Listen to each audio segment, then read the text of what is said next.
So there has been a lot of talking today at work on self-esteem and self-worth.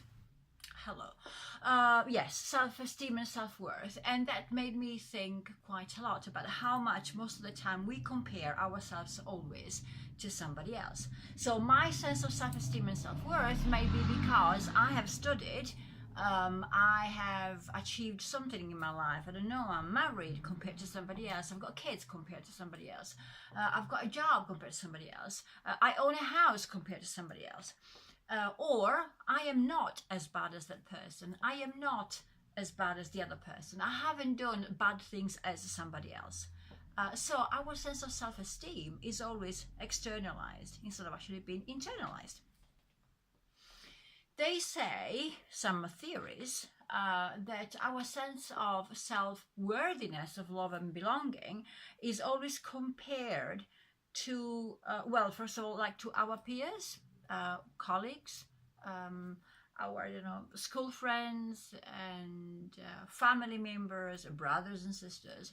But especially it started out and it somehow with how we compare to our same-sex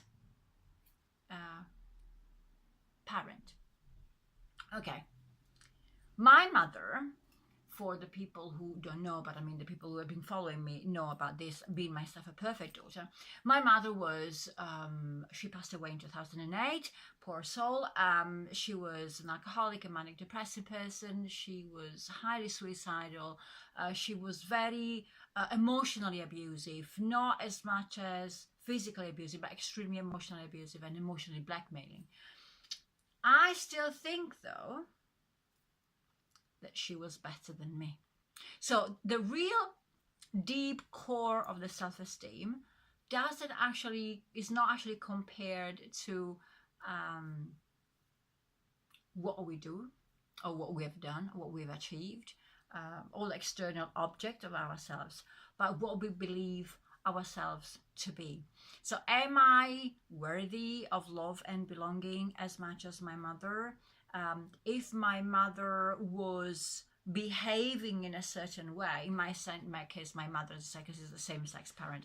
If my mother was behaving in a certain way, does this mean that I am, in order for me to still gain appreciation and gain love and acceptance from my mother, I do need to plead for her to love me? And of course, the moment that I realize that I'm actually as worthy as a person just by the sheer fact that I'm alive, so I'm worthy of respect, I'm worthy of love, I'm worthy of belonging, it seems that the connection between me and my mother is shape-shifting. And I can then get to the point in which I say, you know what, as much as my mother, I love her by the fact that she gave me life, so I have got a debt of gratitude towards her because of this.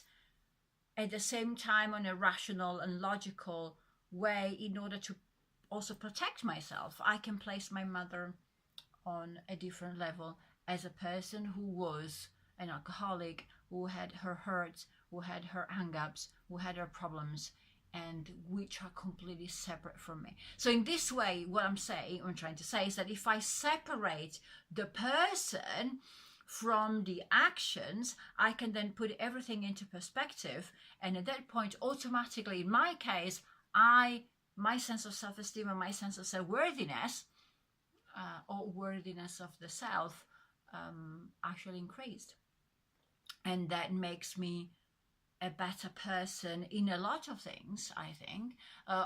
Worthy of respect, worthy of a place in society, worthy of speaking my truth, worthy of being courageous, worthy of being vulnerable if case needs be and it is appropriate, as for example making these videos. So the sense of worthiness, when we did the exercise today at work, and I've asked and I've asked the people in the group, list me 10 things that makes you worthy of love and belonging.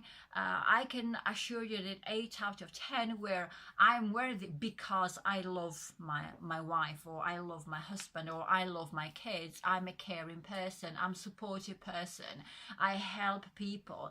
I never back down. And I always think, this doesn't make you a person who's worthy of love. This is a person who's asking for acceptance, who's asking to love and belonging, who's asking for acknowledgement, who's asking to be heard and to be listened to, and somebody who, how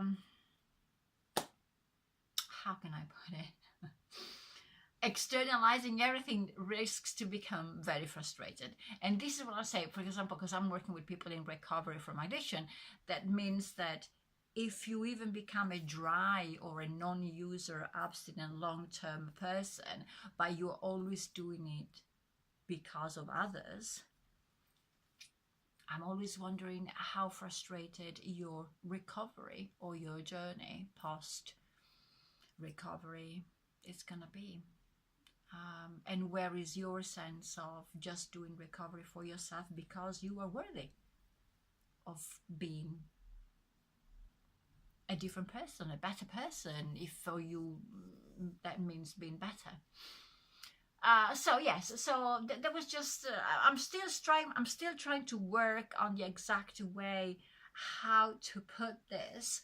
But this is what I was feeling today, and I know I look a bit tired, but it's almost 9, actually it's 10 past 9, I still haven't had my dinner, because I've been working, writing, jotting down stuff, etc. And there was a lot of working on this sense of self-worth and self-esteem. So now I take my own sense of worthiness, in which I can stop working, I can stop doing these videos, I can upload everything while I'm actually treating myself to a nice meal with my feet up.